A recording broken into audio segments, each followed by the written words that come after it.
Estamos aqui para mais uma aula. Hoje nós vamos falar matéria nova. Terminamos lá aquela primeira parte de soluções, misturas. Hoje nós vamos falar das propriedades coligativas das soluções.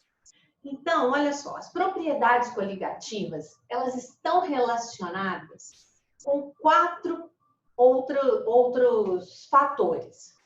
Primeiro, elas estão relacionadas com a pressão de vapor do líquido, com a temperatura de ebulição, com a temperatura de congelamento e com a osmose. Então, prestem atenção. Quando a gente fala pressão de vapor do líquido, é a primeira aqui, ó. É a primeira alteração. Tem a ver com a pressão de vapor do líquido. Aí você me fala assim, ué, Patrícia, pressão de vapor do líquido, afinal de contas, é vapor ou é líquido? Então, eu vou te explicar, olha só. É isso aqui, ó. Você tem um recipiente, dentro desse recipiente, você coloca um líquido. Vamos pensar num líquido puro, tipo água.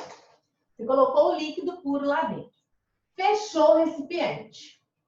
Com o passar, inicialmente, você só tem líquido ali dentro. Com o passar do tempo, esse líquido ele vai evaporando e começa, então, a se formar o vapor do líquido aqui dentro. Quando você tiver uma quantidade considerável de vapor lá dentro, a operação inversa começa a acontecer, que é quem, gente? A condensação. Então, a subida é a evaporação e a descida é a condensação. Então, você tem líquido evaporando e você tem vapor condensando ali dentro daquele recipiente. Quando a quantidade que evapora for igual à quantidade que condensa, eles vão lá, introduzem um aparelhinho aqui dentro e medem a pressão dentro desse recipiente. Essa pressão medida no momento em que ocorre o equilíbrio entre líquido e vapor, entre evaporação e condensação, é chamada pressão de vapor do líquido. E para que serve? Você precisa decorar isso? Nada disso. Eu estou só te explicando de onde vem o nome. Você precisa saber que a pressão de vapor do líquido, ela mede a volatilidade do líquido. O que é volatilidade? É a capacidade de virar vapor. Então, quanto mais volátil for o líquido, for a substância, mais rápido ela vira vapor. Se ela vira vapor mais rápido, pensa comigo, vão se formar muitos vapores aqui dentro. E na hora que for medir essa pressão, você vai ter uma pressão alta, porque você tem muito vapor lá dentro, certo? Então, quando você tem uma substância pura ali dentro, ela evapora rápido, porque ela está pura. Ela evaporou. Quanto mais ela evapora, mais vapores se formam lá dentro. Então, maior vai ser a pressão de vapor. Então, quanto mais volátil for a substância, maior vai ser a pressão de vapor dela. Certo? Então, se a gente estiver comparando água, álcool, acetona, por exemplo, você sabe me falar quem é o que tem pressão de vapor maior? Você vai procurar o mais volátil. Entre a água, o álcool e a acetona, a gente sabe que a acetona é a que evapora mais rápido. Então, se ela é a mais volátil, a pressão de vapor dela vai ser maior. Então, se ele pedir para a gente colocar em ordem crescente, a gente vai falar que dos três, quem tem menor pressão de vapor é quem? A água. Depois vem o álcool. E por último, que tem pressão de vapor maior, vai ser a acetona. Entenda por quê? Porque quanto mais volátil ela é, mais vapores se formam aqui dentro. Quanto mais vapor se formar, quer dizer, mais o espaço vai ficar pequeno lá dentro e a pressão vai ficar alta, tá? Então, a pressão de vapor do líquido, ela serve para isso, para você identificar quem é o mais volátil, quem é o menos volátil. Se eu te der dois líquidos com duas pressões de vapor, você já sabe que tem maior pressão de vapor, é o mais volátil. O que tem menor pressão de vapor é o menos volátil. Agora, o que acontece no caso da solução? Você viu que até agora a gente falou da substância pura? Solução não é quando a gente tem o soluto e o solvente? Então, o que acontece? Quando eu tenho lá essa substância pura e eu adiciono a ela um soluto, esse soluto que eu adiciono tem que ser um soluto não volátil, tá, gente? Ele não vai evaporar. É um soluto que vai ser acrescentado àquela solução, é um soluto não volátil. Agora eu tenho soluto solvente. Aí me fala, você acha que a evaporação da solução é mais fácil ou mais difícil do que da substância pura? Vamos pensar, por exemplo, água pura e água com açúcar. Quem evapora mais rápido? Água pura, não é? A água com açúcar, a presença do soluto torna a evaporação mais difícil. Então, se a evaporação ficar mais difícil, quer dizer que vão se formar menos gases. Se vão se formar menos gases, quer dizer que a pressão vai cair. Então, se essa pressão vai cair, olha só, a gente pode afirmar que a propriedade agora chama-se tonoscopia. Olha só, tonoscopia. O que é a tonoscopia? A tonoscopia é o abaixamento da pressão de vapor. Provocado pelo quê? Pela adição de um soluto. Provocado pela adição de um soluto não volátil. Então, entenda. Essa é a primeira propriedade que nós estamos falando. A tonoscopia, ela tem a ver com a pressão de vapor do líquido.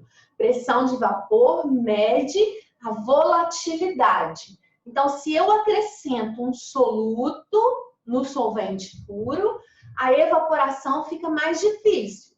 Se a evaporação fica mais difícil, formam-se menos vapores, então a pressão de vapor vai cair.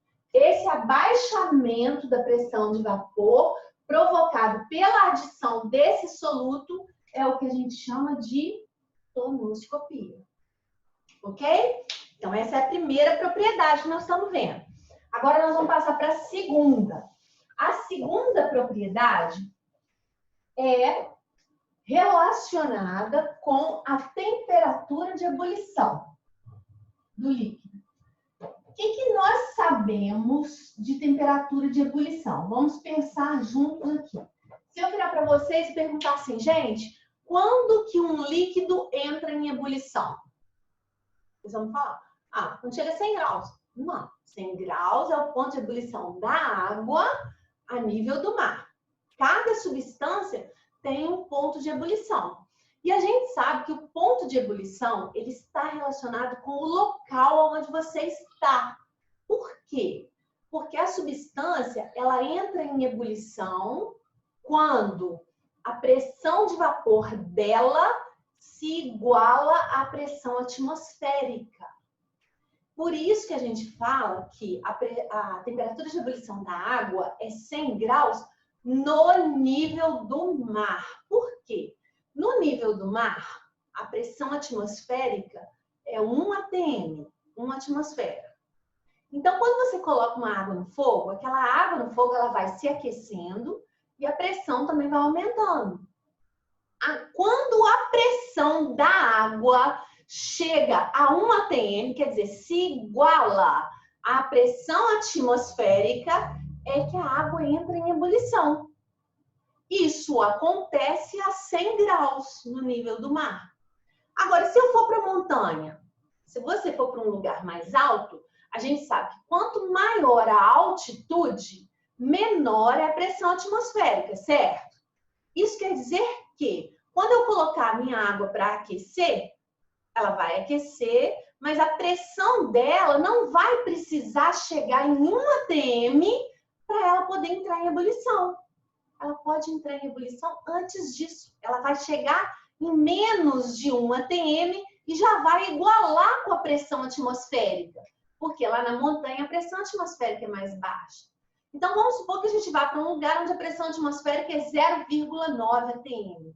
Então, a minha água vai para o fogo, ela vai aquecer e rapidinho a pressão dela também vai chegar em 0,9. A pressão dela igualou com a pressão ambiente, ela vai entrar em ebulição. Aí você coloca o termômetro lá, você vai ver, a minha água entrou em ebulição a 92 graus. Beleza, entrou em ebulição a 92 graus. Ela não entra em ebulição quando chega no 100. Ela entra em ebulição quando a pressão dela se iguala à pressão atmosférica, de onde você está. Então, quer dizer que, dependendo de onde a gente está, a substância tem um ponto de ebulição diferente, certo? É isso aí que eu quero que vocês entendam. Então, se a gente fizer, por exemplo, um experimento que é muito simples. A gente vai, por exemplo, fazer uma excursão. Nós vamos fazer uma excursão para o Pico da Bandeira. Beleza. Aí, cada um ficou com uma obrigação, ficou com uma função, e alguém ficou com a função de fazer comida. Entre os que ficaram com a função de fazer comida, um ficou com a função de fazer o arroz, certo? Aí não sabia fazer arroz. Aí foi para a cozinha, mãe, me ensina a fazer arroz, me ensina a fazer arroz. Aí a mãe foi lá, vem cá, vou te ensinar. Aí foi, faz assim, refoga o arroz. Depois você vai colocar a primeira água. Aí a pessoa anotando tudo lá. Colocou a primeira água. Aí depois de 5 minutos a água já tinha evaporado toda. A mãe abriu lá, a água evaporou. Deixa 5 minutos. Coloca a segunda água. Anotou lá. Deixa mais 10 minutos. Beleza. Fechou. Depois de 10 minutos abriu, o arroz estava lindo. Ele falou, nossa mãe, vou fazer sucesso com esse arroz. Chegou lá no dia da excursão, subiram lá para o Pico da Bandeira. Lá no alto do Pico da Bandeira, todo mundo morto de fome quando chegou lá em cima. Ele falou, vou lá fazer o arroz pra gente então. E ele seguiu a receita da mãe dele direitinho. Só que ele teve uma surpresa quando ele abriu a panela. Qual foi a surpresa? O arroz dele tinha virado uma papa ou o arroz dele estava cru? O arroz dele estava cru. Por quê? Lá no Pico da Bandeira não é alto? Então, a pressão atmosférica é baixa. Se a pressão atmosférica é baixa, pense comigo. Essa primeira água que ele colocou no arroz, ela ferveu rapidinho. Ela ferveu numa temperatura baixa. Vou chutar aqui. Vamos supor que ela ferveu a 70 graus. E o arroz ficou cozinhando ali numa temperatura mais baixa. Como se o arroz ficasse cozinhando numa água morna. O que isso acarreta? Ele vai demorar mais tempo para cozinhar. Então, o tempo que ele usou para cozinhar o arroz no nível do mar é 1, porque a água ferveu a 100 graus. Então, ela ficou cozinhando, o arroz ficou cozinhando a 100 graus. Quando ele subiu, a água ferveu numa temperatura mais baixa. Então, isso vai fazer com que ela demore mais tempo para cozinhar. Então, tem uma questão que veio no vestibular há um tempo atrás, que eu acho muito legal, que ela dizia o seguinte, olha, um boliviano veio passar férias em Santos e ele ficou apavorado com a rapidez com que um ovo ficava cozido. Explique por quê. Então, presta atenção, o cara era boliviano, você sabe que a Bolívia é lá no alto. Ele está acostumado com a água ferver numa temperatura o quê? Baixa. Então, para o ovo cozinhar lá, deve demorar um tempão. 20 minutos, 25 minutos mais para cozinhar. Por quê? Porque o ovo fica cozinhando numa temperatura morna. Quando o cara chegou em Santos, o que tem em Santos? Praia, nível do mar. Então a água demorou mais tempo para começar a ferver. Mas quando ferveu, ela estava numa temperatura o quê? Mais alta, ela estava a 100 graus. Então o ovo ficou cozinhando numa temperatura muito mais alta, então ele ficou pronto mais rápido, tá? Então, uma contraindicação desses locais altos é o fato de cozinhar alimentos, que demora muito. E qual que é a alternativa que eles têm? A panela de pressão, que é a mesma que a gente tem também. Quando a gente vai cozinhar um alimento que é muito difícil de cozinhar, a gente usa a panela de pressão. Vocês sabem por quê? A panela de pressão, ela tem uma borracha. Você sabe que se aquela borracha ali estragar, acabou a panela. A panela está sem função. Então, aquela borrachinha ali, ela serve para vedar o contato de dentro da panela com o exterior aqui, onde a pessoa está. Então, lá tem uma marquinha dentro da panela, que é onde você pode colocar água até no máximo, né? Vem uma marquinha lá.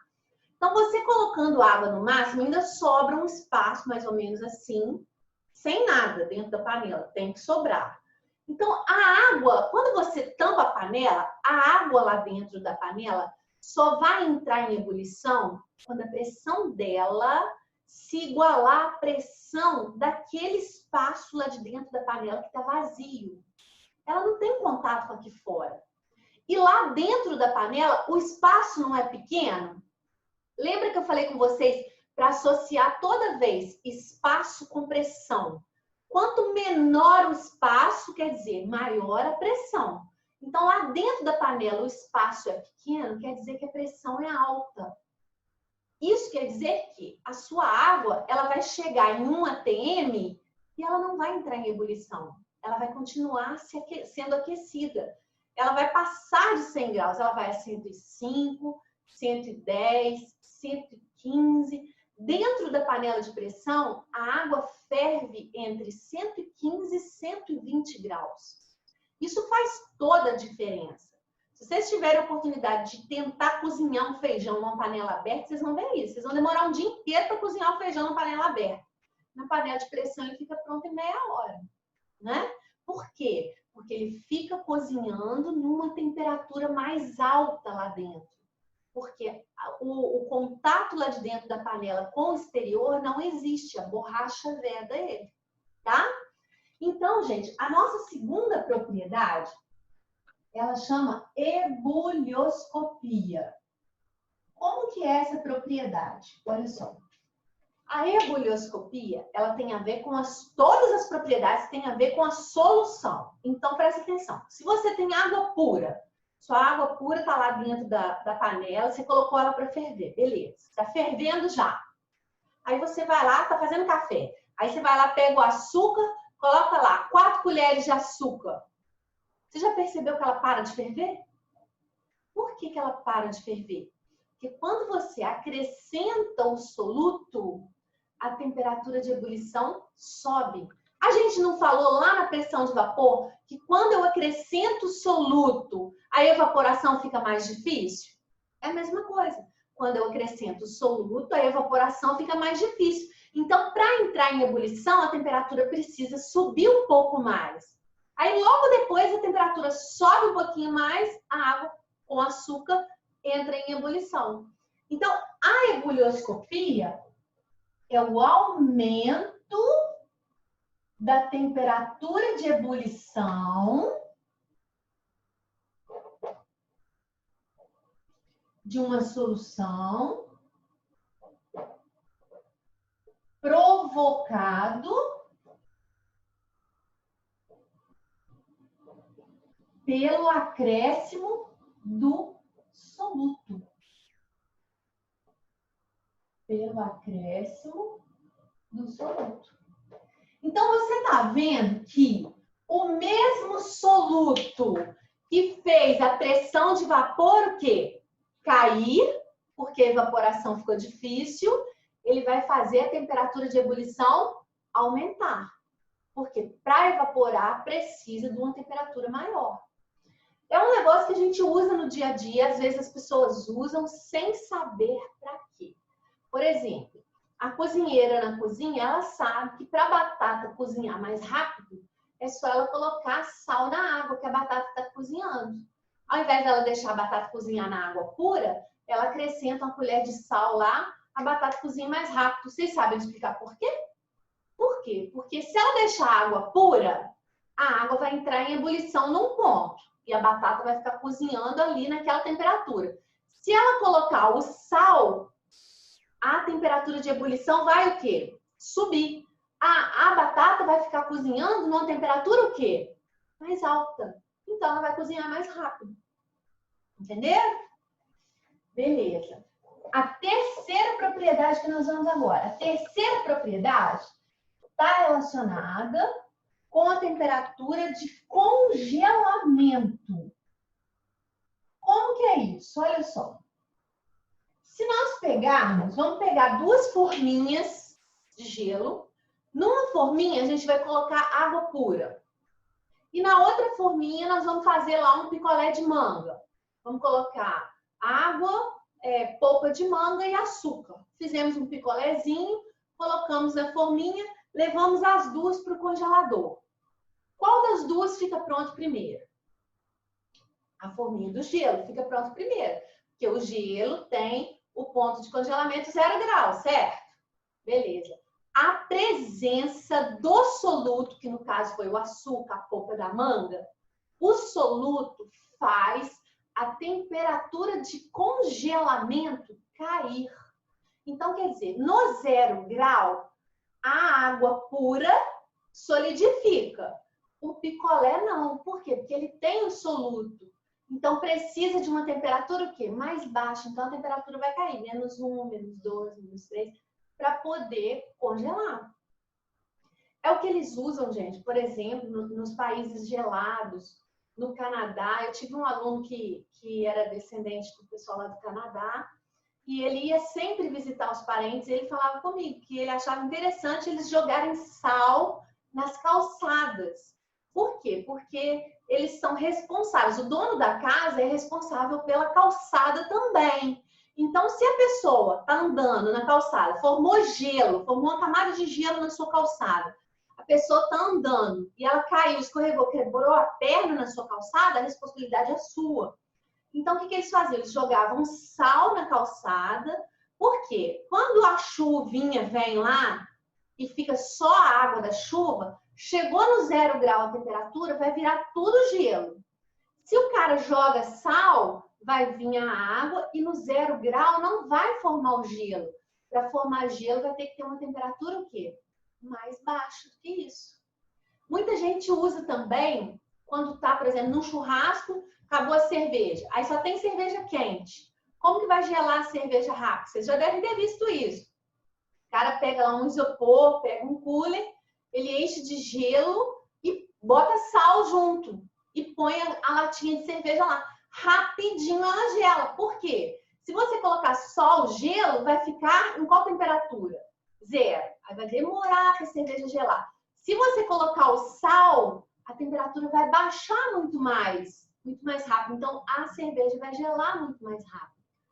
Eles colocam também, nesses países gelados, é costume eles colocarem um aditivo nos radiadores dos carros para poder não congelar, porque no radiador tem água.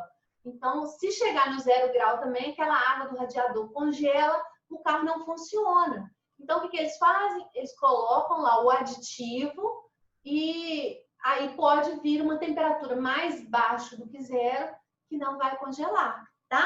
Então, essa propriedade, gente, chama-se crioscopia. Então, a crioscopia é o abaixamento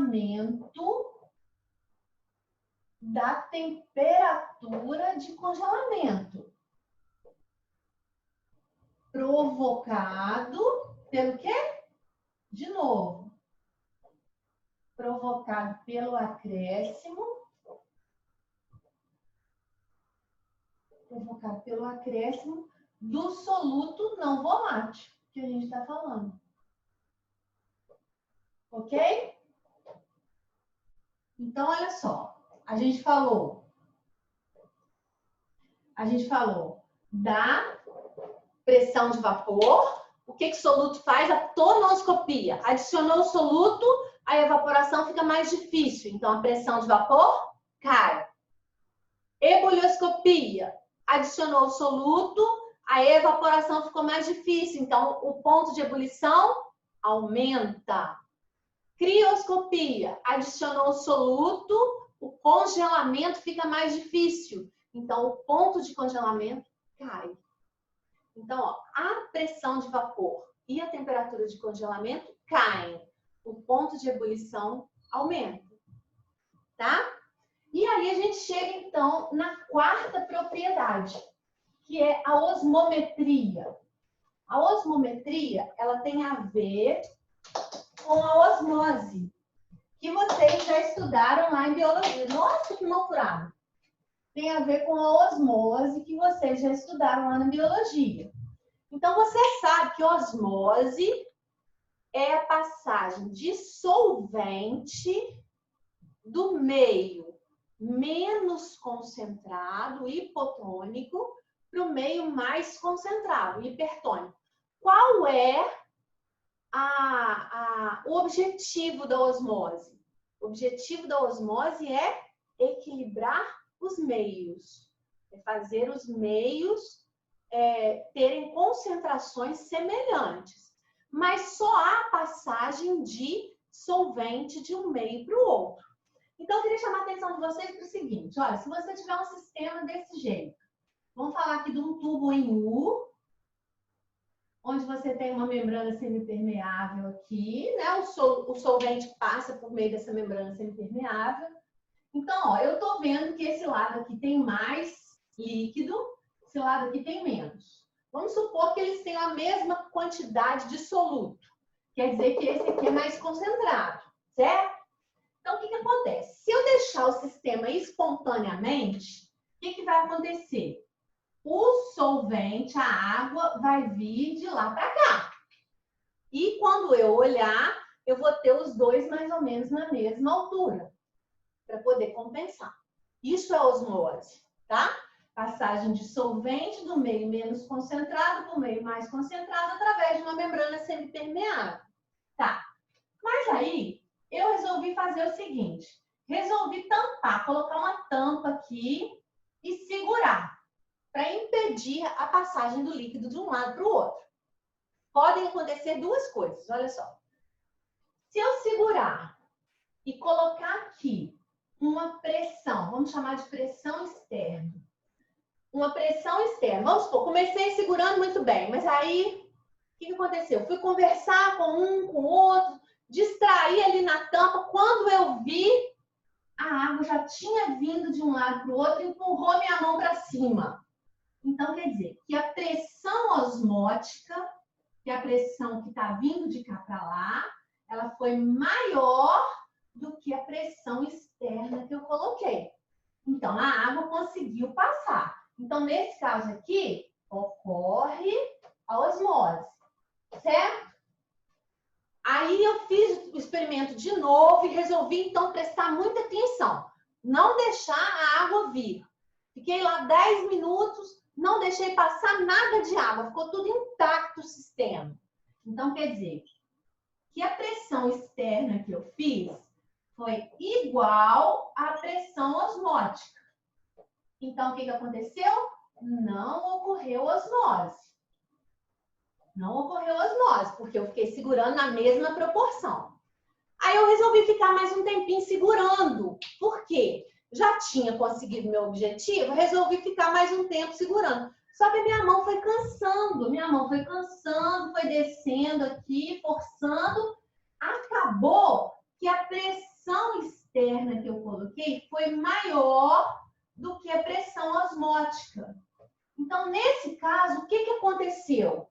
Ao invés do solvente vir daqui para lá, ele acabou vindo de lá para cá. Aí ocorre o que a gente chama de osmose reversa, que é a osmose ao contrário, quando o solvente vem do meio mais concentrado para o meio menos concentrado. Tá? Então, a osmometria é o efeito dessa pressão. A gente pode calcular essa pressão osmótica por aquela fórmula que vocês aprenderam lá no primeiro ano. Ó. Lembra? PV é igual a NRT. Lembra para mim, olha só. O que é N dividido por V? Se eu escrever essa fórmula assim, ó. NRT dividido por V. M sobre V. Você lembra que é a molaridade? Então, você pode calcular essa pressão osmótica fazendo a molaridade vezes o R vezes o T. O R, gente, é a constante universal dos gases. O exercício vai trazer para você. Se está medido em atm, pressão, ou em milímetros de mercúrio, ele vai trazer esse valor para você. E a temperatura do experimento que você vai jogar ali, tá? você vai calcular da mesma forma que você calculava anteriormente. Geralmente aparece nos exercícios o π para a pressão osmótica, mas o jeito de calcular é exatamente o mesmo. Número de mols sobre volume é a molaridade, vezes o R, vezes o T. O R pode ser 0,082 ou 62,3. O exercício vai trazer, não precisa decorar. Tá bem? Então, são as 4 propriedades. Vocês vão prestar muita atenção. No caso da osmose, o que acontece? Olha só, você já viu, por exemplo, o que ocorre quando você tira um peixinho da água doce e coloca ele no mar?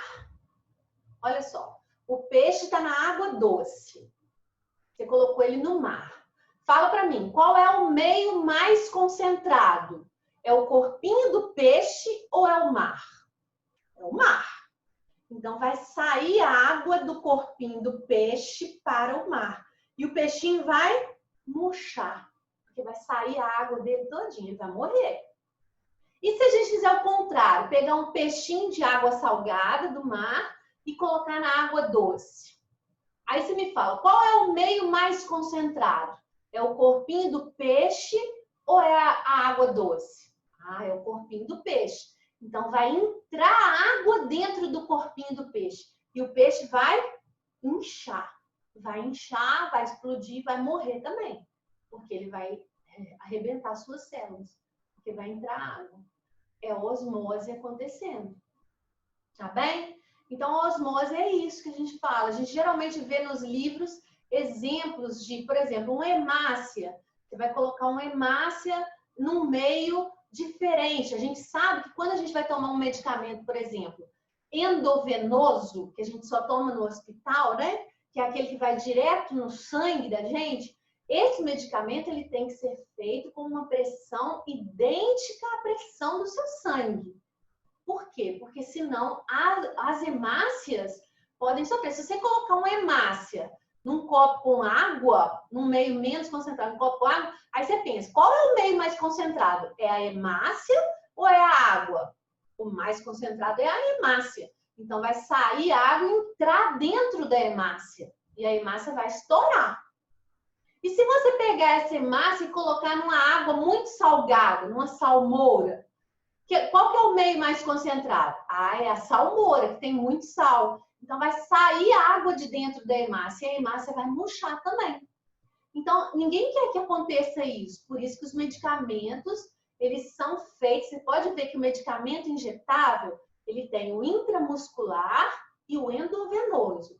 O endovenoso é feito com uma pressão osmótica idêntica à do sangue da pessoa, para que não ocorra o processo de hemólise, de quebra das hemácias. Tá bem? Então, na próxima aula, a gente vai fazer atividades dessas 4 propriedades. Espero que vocês tenham entendido.